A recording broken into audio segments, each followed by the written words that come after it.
చాలా కాంట్రవర్సీస్, చాలా గొడవల తర్వాత మళ్ళీ ఈ పేరుని తిరిగి ఛత్రపతి సంభాజీ నగర్ లెక్క మార్చేసినారు.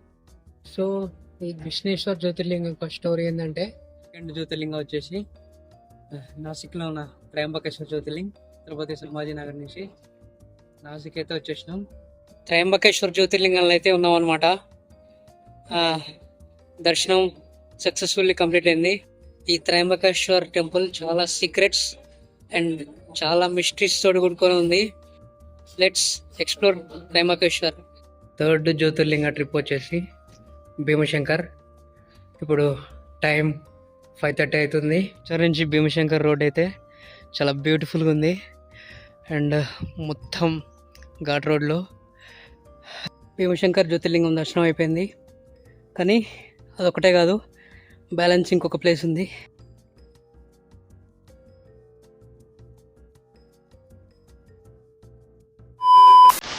మన థర్డ్ జ్యోతిర్లింగ ట్రిప్ వచ్చేసి మహారాష్ట్రలో ఉన్న 3 జ్యోతిర్లింగాలు. ఇప్పుడు మనం ఛత్రపతి సంభాజీ నగర్లో ఉన్నాం. ఒకప్పుడు ఔరంగాబాద్, ఇప్పుడు ఛత్రపతి సంభాజీ నగర్. ఫస్ట్ ఇక్కడ ఉన్న కృష్ణేశ్వర జ్యోతిర్లింగం, దాని తర్వాత నాసిక్లో ఉన్న త్రయంబకేశ్వర జ్యోతిర్లింగం, ఆ తర్వాత పూణేలో ఉన్న భీమశంకర్ జ్యోతిర్లింగం. 3 days లో 3 జ్యోతిర్లింగాలు అయితే కవర్ చేయబోతున్నాం. ఏంటంటే అప్పటి ఔరంగజేబ్ యుద్ధం తర్వాత తిరిగి ఢిల్లీకి వెళ్ళకుండా ఔరంగాబాద్లోనే ఉండిపోయాడు. చనిపోయిన తర్వాత సమాధి కూడా ఇక్కడే ఉండిపోయింది. దాంతో ప్లేస్కి ఔరంగాబాద్ అనే పేరు వచ్చేసింది. చాలా కాంట్రవర్సీస్, చాలా గొడవల తర్వాత మళ్ళీ ఈ పేరుని తిరిగి ఛత్రపతి సంభాజీ నగర్ లెక్క మార్చేసినారు. Let's start our first Jyotirlinga trip Maharashtra. So first మహారాష్ట్రలోని జ్యోతిర్లింగం కృష్ణేశ్వర్ జ్యోతిర్లింగ్. ఫస్ట్ కృష్ణేశ్వర్కి వెళ్తున్నాను అనమాట. ఇప్పుడు ఛత్రపతి సంభాజీ నగర్ నుంచి కృష్ణేశ్వర్కి అయితే వెళ్ళాలి. ఇక్కడ మనకి బస్సెస్ అవైలబుల్గా ఉంటాయి. డే పాస్ తీసుకుంటే 100 రూపీస్ వెళ్ళిపోయి మళ్ళీ రావచ్చు. So first let's visit Krishneshwar Jyotirling.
ఇది లాస్ట్ జ్యోతిర్లింగంలోనే లాస్ట్ జ్యోతిర్లింగం. This is that 12th Jyotirling. మన వెనకాల ఉన్నదే కృష్ణేశ్వర్ జ్యోతిర్లింగ్. ఇప్పుడే దర్శనం కూడా అయిపోయింది. Mobile camera, video camera is completely prohibited. దర్శనంలో మోస్ట్ ఇంపార్టెంట్ థింగ్ ఏంటంటే, వాళ్ళు ఎవరైనా సరే పైన చొక్కా తీసేసి పేర్ చెస్ట్ తోటి లోపలికి వెళ్ళాలన్నమాట. ఇక్కడ ఫ్రీ దర్శనం, ఇక్కడ ఓన్లీ ఫ్రీ దర్శనం. దీనిలో స్పెషల్ దర్శనం అని ఎంట్రీ ఫర్ ఇట్. అందరూ వెళ్ళండి. అండ్ ఒకసారి మనం టెంపుల్ పైన గోపురం మీద చూస్తే మొత్తం శివ పరివారం ఉంటుంది మనది. దీని అర్థం ఏంటంటే యాత్ర ఎక్కడికి వెళ్ళిపోతుంది, పరివారం మొత్తం గోయింగ్ టువర్డ్స్ కైలాష్ అన్నట్టు. సో మన యాత్ర ఇంకా స్టార్ట్ కాలేదు. Let's continue. ఇక్కడ మన బ్యాగ్స్, మొబైల్స్ కింద పెట్టుకోవడానికి లాకర్లు అయితే ఉంటాయి. లాకర్లో పెట్టుకొని మనం దర్శనానికి అయితే లోపలికి వెళ్ళాలన్నమాట. కృష్ణ అంటే మరాఠీలో ఒక డిస్గస్ట్, ఒక ఆక్వర్డ్ ఫీలింగ్ అని అర్థం వస్తుంది. మనం కంపాషనేట్ ఉండాలంటే మన ఫీలింగ్స్ అన్ని పక్కన పెట్టాలన్నది ఈ జ్యోతిర్లింగం అని చెప్తుంది.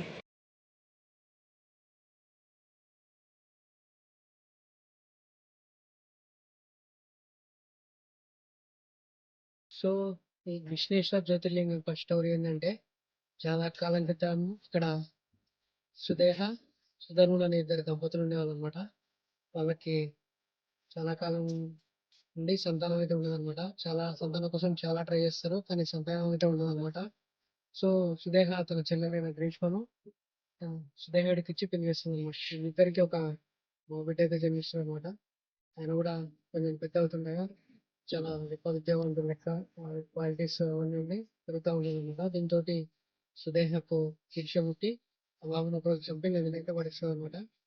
సో బాధపడుతున్న ఈ గ్రీష్మకు నిజం చెప్పడానికి శివుడైతే ప్రత్యక్షం అవుతాడు అనమాట.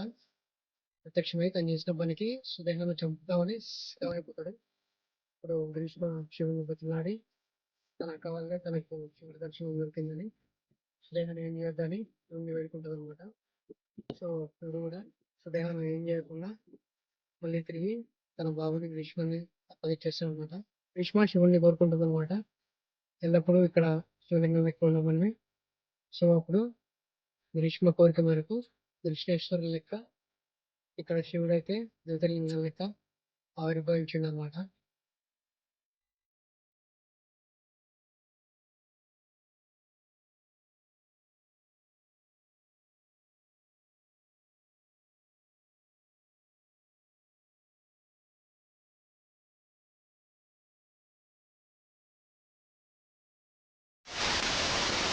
మహారాష్ట్ర జ్యోతిర్లింగ ట్రిప్లో సెకండ్ జ్యోతిర్లింగం వచ్చేసి నాసిక్లో ఉన్న త్రయంబకేశ్వర జ్యోతిర్లింగ్. టైం 6:30 అవుతుంది. ఛత్రపతి సంభాజీ నగర్ నుంచి నాసిక్ అయితే వచ్చేసినాం. ఇప్పుడు ఇక్కడ నుంచి త్రయంబకేశ్వర్కి బస్సులో వెళ్ళాలి. 1 అవర్ టైం అయితే పడుతుంది. నాసిక్ బస్ స్టాండ్ నుంచి మనకి త్రయంబకేశ్వర్ బస్సెస్ అయితే అవైలబుల్ ఉంటాయి. త్రయంబకేశ్వర్లో వెళ్తాం.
త్రయంబకేశ్వర జ్యోతిర్లింగంలో అయితే ఉన్నాం అనమాట. దర్శనం సక్సెస్ఫుల్లీ కంప్లీట్ అయింది. మార్నింగ్ నాసిక్ నుంచి ఇక్కడికి రావడానికి 1 అవర్ పట్టింది. Bus ticket cost 70 rupees. ఇది సెకండ్ టైం త్రయంబకేశ్వర్ రావడం. ఫస్ట్ టైం వచ్చినప్పుడు చూస్తే బస్ స్టాండ్ నుంచి టెంపుల్ వరకు ఫుల్ రష్ అండ్ హడావిడి ఉండేది. ఇప్పుడు చాలా కామ్గా పీస్ఫుల్గా ఉంది. లైక్ షాప్స్ అవన్నీ ఏం లేవు. అండ్ కంపేర్ చేస్తే ఇప్పుడు రష్ కూడా చాలా తక్కువ ఉంది. నార్మల్ దర్శనం, ఫ్రీ దర్శనం జస్ట్ ½ an hourలో దర్శనం అయితే అయిపోయింది. Now we are exploring the temple surroundings of Trimbakeshwar. ఈ త్రయంబకేశ్వర్ టెంపుల్ చాలా సీక్రెట్స్ అండ్ చాలా మిస్టరీస్ తోటి కూడుకొని ఉంది. టెంపుల్లో ఎటు పక్క చూసినా మంచి మీనింగ్ అండ్ ఫ్యాక్ట్స్ కనబడతాయి. Let's explore Trimbakeshwar. హర్ హర్ మహాదేవ్. త్రయంబకేశ్వర్ జ్యోతిర్లింగం ఏదైతే ఉన్నాయో దానికి ఎగ్జాక్ట్ బికాస్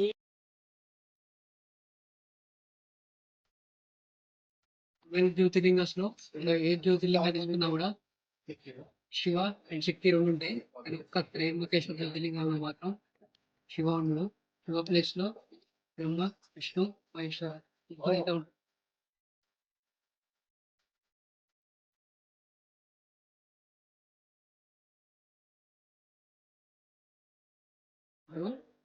సో లోపల ఎంత ప్రే చేస్తారండి ఇద్దరు.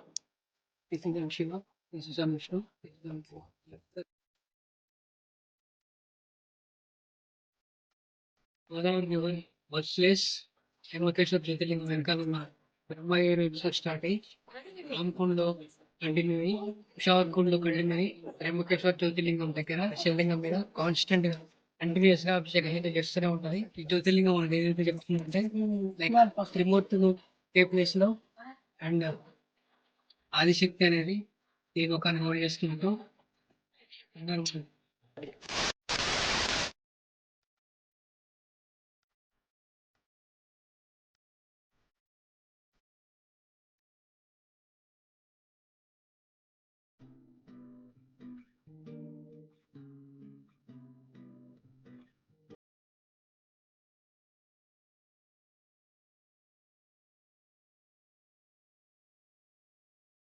త్రయంబకేశ్వర జ్యోతిర్లింగంలో టెంపుల్లో మనకి రెండు రేర్ శివలింగాలు అయితే కనబడతాయి అన్నమాట.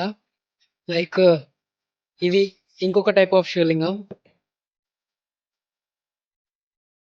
దీంట్లో శక్తి ఉండదు. ఇక్కడ కూడా త్రిమూర్తులు ఉంటారు. కింద కనపడేది బ్రహ్మదేవుడు, మధ్యలో విష్ణు అండ్ పైన వచ్చేసి శివ అన్నమాట. ఇక్కడ మనం చూస్తే ఈ శివలింగం మీద సర్టెన్ మార్క్స్ అనేది ఉంటది అనమాట. ఇది ఏం ఇండికేట్ చేస్తుందంటే శక్తి అనేది ఎక్కడి నుంచి వస్తుందో మళ్ళీ అందులోకి వెళ్ళిపోతుందని మనకి అర్థం. పురాతన కాలంలో మన ఋషులు, యోగులు వాళ్ళందరూ స్పేస్ అండ్ టైంలో జీనియస్ అండ్ మాస్టర్స్ అన్నమాట. అండ్ శివలింగం అనేది మనకి స్పేస్ అండ్ టైంని రిప్రజెంట్ చేస్తుంది కాబట్టి మనం చూసే ప్రతి శక్తి, ఈ భూమి మీద ప్రతి శక్తి అది అంతం లేకుండా ప్రతిదీ ఇక్కడి నుంచే ఆవిర్భవించి మళ్ళీ ఇందులోకి వెళ్ళిపోతుందని దీని అర్థం.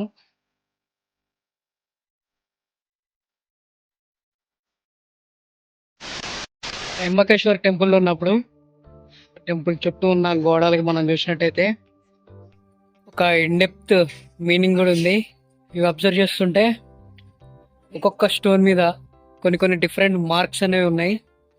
లైక్ త్రిశూల్, డమరుకం, బిలోపత్రం, ట్రయాంగిల్.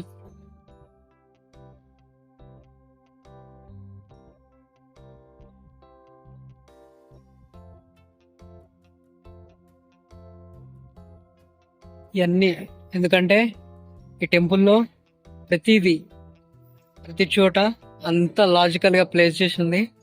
లైక్ ఇదేం సింబలైజ్ చేస్తుందంటే పురాతన కాలంలో ఋషులు, మన యోగులు వాళ్ళకి ఇవన్నీ ఎలా తెలుసున్నాయి అనేది సింబలైజ్ చేస్తుంది. ఇండైరెక్ట్లీ ఇవన్నీ మనల్ని శివుడికి కనెక్ట్ చేసే మార్క్స్ అనమాట. లైక్ దీన్ని తాంత్రిక్ జామెట్రీ అని అంటారు అనమాట. చూస్తే ఆ సింబల్స్ అండ్ ఆ మార్క్స్ కూడా ఒక్కొక్కటి ఒక్కొక్క డైరెక్షన్ లో ప్లేస్ అయి ఉన్నాయి. లైక్ దీని వెనకాల అర్థం డైరెక్ట్ ఈ టెంపుల్ స్పేస్ అనేది చాలా పవర్ఫుల్ అండ్ అది డైరెక్ట్లీ శివుడికి మనల్ని కనెక్ట్ చేసే ఒక స్పేస్ అని దీని అర్థం. హరహర మహాదేవ్. సో ఈ త్రయంబకేశ్వర్ జ్యోతిర్లింగం యొక్క స్టోరీ ఏంటంటే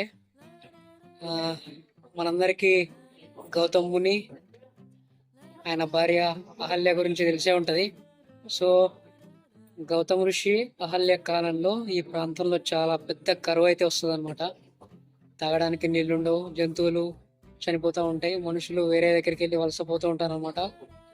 అప్పుడు గౌతమ ఋషి అండ్ ఆయన వైఫ్ అహల్య ఇద్దరు కలిసి బ్రహ్మకైతే తపస్సు చేస్తాడనమాట.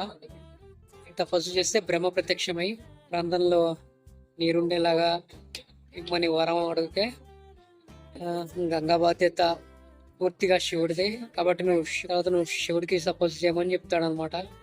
అప్పుడు గౌతమ మహర్షి మళ్ళీ తన భార్యతో కలిసి శివుడికైతే ఘోరంగా తపస్సు చేస్తాడనమాట. అప్పుడు శివుడు తన భక్తికి ప్రత్యక్షమై ఏం వరం కావాలో కోరుకోన్నప్పుడు ప్రాంతంలో గంగను పారేటట్టు చేయమని శివుడిని అయితే ప్రార్థిస్తాడనమాట. శివుడు గంగనైతే ఈ ప్రాంతంలో పారేటట్టు చేస్తాడు. ఈ ప్రాంతంలోకి వచ్చి మళ్ళీ సిరి సంపదలు అన్నీ మళ్ళీ స్టార్ట్ అవుతూ ఉంటాయి అన్నమాట. ఇది చూసి గౌతమ మహర్షి తరపున పక్కన ఆయన తోటి మహర్షులు ఎవరైతే ఉన్నారో చాలా ఈర్ష్యపడి ఎలాగైనా గౌతముడి మనశ్శాంతి అనేది పాడు చేద్దామని చెప్పేసి ఒక ఆవునైతే తన పొలంలోకి పంపిస్తారనమాట. గౌతముడు తన పొలంలో ఉన్నప్పుడు ఆ ఆవు వచ్చి గడ్డి మేస్తుంది అనమాట. వేసినప్పుడు గౌతముడు పొరపాటున దాన్ని తరుముతుంటే చేతిలో ఉన్న కర్ర తగిలి ఆ గోవు అనేది చచ్చిపోతుంది అనమాట. దీంతో గౌతముడికి గోహత్య పాపం అనేది చుట్టుకుంటుంది అనమాట. గోహత్య పాతకం అనేది చాలా పెద్ద నేరం అని ఆ సాధువులు మహర్షులందరినీ గౌతముడిని విమర్శించడం మొదలు పెడతారనమాట. దీంతో గౌతముడు ఏం చేయాలో తెలియక మళ్ళీ శివుడికి ఘోరమైన తపస్సు చేస్తాడనమాట.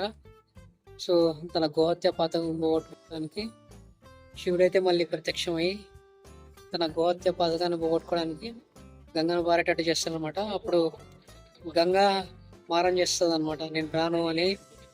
సో అప్పుడు శివుడు కోపంతో బ్రహ్మగిరి పర్వతం మీద మోకాళ్ళ మీద కూర్చొని జటలను అయితే విసిరి గంగని పారేటట్టు చేస్తాడనమాట.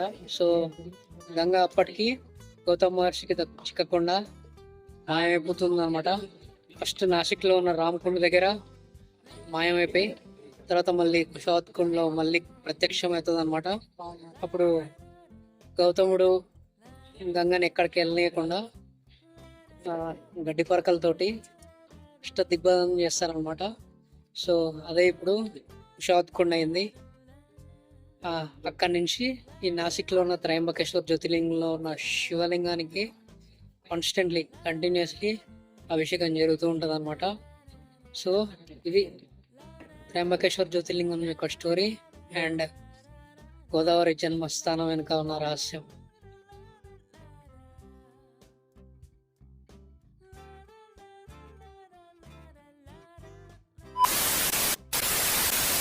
ఇప్పుడు మనం కుషావత్ కుండ దగ్గర ఉన్నాం. త్రయంబకేశ్వర్లో ఈ కుషావత్ కుండ అనేది చాలా ఫేమస్.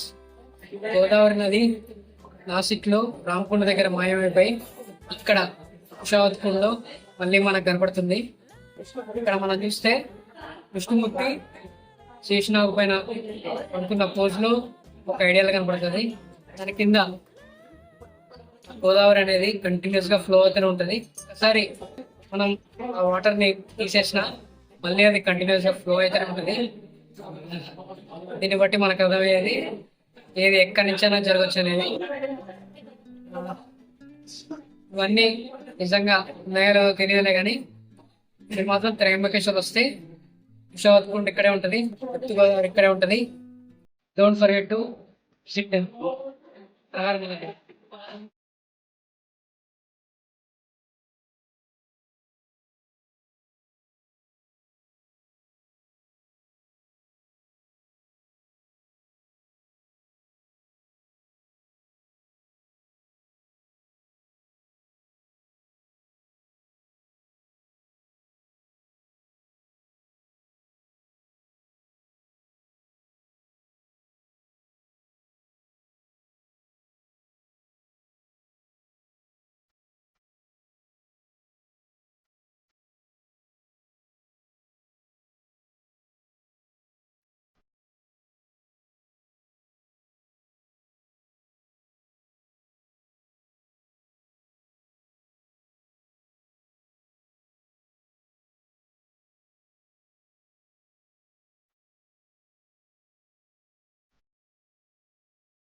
మన మహారాష్ట్రలో థర్డ్ జ్యోతిర్లింగ ట్రిప్ వచ్చేసి భీమశంకర్.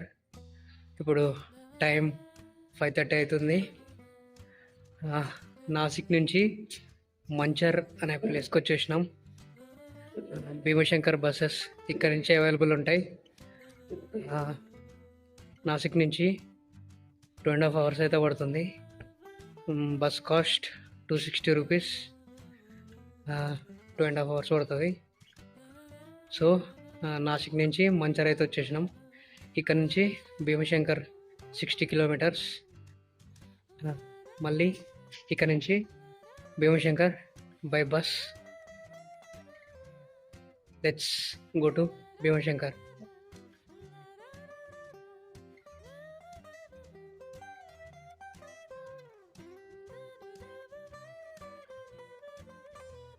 మంచర్ నుంచి భీమశంకర్ అయితే వెళ్తున్నాం. అదే మన బస్సు. మంచర్ నుంచి భీమశంకర్ రోడ్ అయితే చాలా బ్యూటిఫుల్గా ఉంది. అండ్ మొత్తం ఘాట్ రోడ్ జర్నీ అయితే మొత్తం ఇలాగనే ఉంటుంది. చుట్టూ ఘాట్స్, మధ్యలో సింగిల్ రోడ్ అనమాట. Let's continue to Bhimashankar. మొత్తానికి భీమశంకర్ అయితే వచ్చేసినాం. ఇదే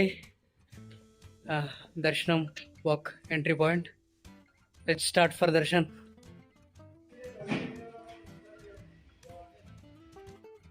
ఇదే దర్శనంకి స్టార్టింగ్ పాయింట్. ఈ టెంపుల్ చాలా కిందికి ఉంటుంది అనమాట. మనం క్యూ లైన్ వేలోనే ఒక నియర్లీ 700 meters నడవాలి. ఎర్లీ మార్నింగ్ 7:30, 7:40 అవుతుంది. పెద్దగా క్రౌడ్ అయితే లేరు. తొందరగా దర్శనం కంప్లీట్ చేసుకుందాం.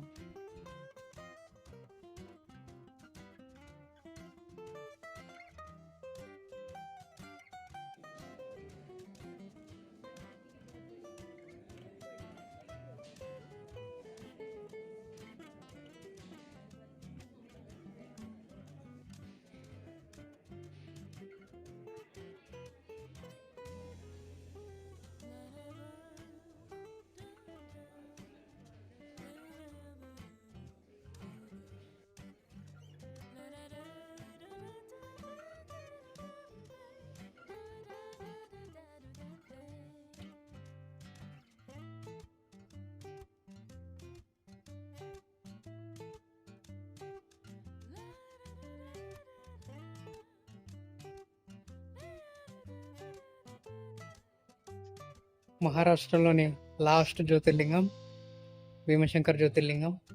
సక్సెస్ఫుల్లీ దర్శనం అయితే కంప్లీట్ అయిపోయింది. అండ్ ఎక్కువసేపు కూడా పడలేదు, జస్ట్ 15 minutes. క్రౌడ్ చాలా తక్కువ ఉన్నారు. ఎర్లీ మార్నింగ్ అవడంతో జస్ట్ 15 minutesలో దర్శనం అయితే కంప్లీట్ అయింది. లోపల చాలా పీస్ఫుల్గా, ప్రశాంతంగా చాలా బాగుంది. దర్శనం మాత్రం చాలా బాగా ఎంజాయ్ చేసినాం. టెంపుల్లో ఆల్మోస్ట్ ఒక 20 minutes దాకా టెంపుల్లోనే ఉన్నాం. ఇక్కడ కూడా ఎంట్రీ ఫీ అలాంటివి ఏమి ఉండవు. దర్శనం ఇస్ ఫ్రీ ఆఫ్ కాస్ట్ అనమాట. భీమశంకర్ జ్యోతిర్లింగం దర్శనం అయిపోయింది. కానీ అదొకటే కాదు, బ్యాలెన్స్ ఇంకొక ప్లేస్ ఉంది. అది చాలా స్పెషల్ ప్లేస్. ఆ ప్లేస్ ఏంటో, దాని వెనకన్న స్టోరీ ఏంటో అక్కడికి వెళ్ళినాక మాట్లాడుకుందాం. ఈ ట్రెక్ అనేది భీమశంకర్ జ్యోతిర్లింగం టెంపుల్ బ్యాక్ సైడ్ నుంచి స్టార్ట్ అవుతుంది. అడవిలో ఒక బ్యూటిఫుల్ ఎక్స్పీరియన్స్. అడవిలో ఎవ్వరు ఉండరు అండ్ ఓన్లీ స్టోన్ మార్కింగ్సే ఉంటాయి. ఆ రూట్ని చూసుకుంటా మనం ఫాలో అవ్వకుండా ముందుకెళ్ళాలి. అండ్ అప్పుడప్పుడు రూట్ కూడా తప్పిపోతాం. ఒక థ్రిల్లింగ్ ఎక్స్పీరియన్స్. అక్కడికి వెళ్ళాక అండ్ స్టోరీ గురించి మాట్లాడుకుందాం. That is the last place and last trek in the Maharashtra Jyotirlinga series. దీంతో మన ట్రెక్ అయితే కంప్లీట్ అయిపోద్ది.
ఇక్కడ కనిపిస్తున్న రివర్ అనేది శివుడి చెమట నుంచి ఫామ్ అయిందని చెప్తారు. దీన్నే గుప్త భీమశంకర్ అని పిలుస్తారు. We're in Bhimashankar Jyotirling right now. పూర్వం త్రిపురాసురుడు అనే ఒక రాక్షసుడు ఉండేవాడు అనమాట. ఆ రాక్షసుడు ముల్లోకాల్ని తలకిందులు చేస్తుంటే రాక్షసుడిని అంతం చేయడానికి శివుడు భీమశంకర్ జ్యోతిర్లింగాలకైతే ఆవిర్భవించింది అనమాట. ఇక్కడికి రావాలంటే రూట్ మ్యాప్స్, గూగుల్ మ్యాప్స్ ఏది పనిచేయదు. ఓన్లీ స్టోన్ మార్కింగ్స్ తోటి అడవిలో 2 kilometers ట్రెక్ చేసుకుంటూ రావాలి. This trek will make us self confident, daring. Bhimashankar జ్యోతిర్లింగం నుంచి అయితే 2 kilometers దూరంలో ఉంటుంది. It will make you lost in nature. చుట్టుపక్కల ఎవ్వరు ఉండరు, ఓన్లీ నేచర్, మనము అండ్ చెట్లు. Don't forget trek to this place when you are in Bhimashankar. Hara Hara Mahadev.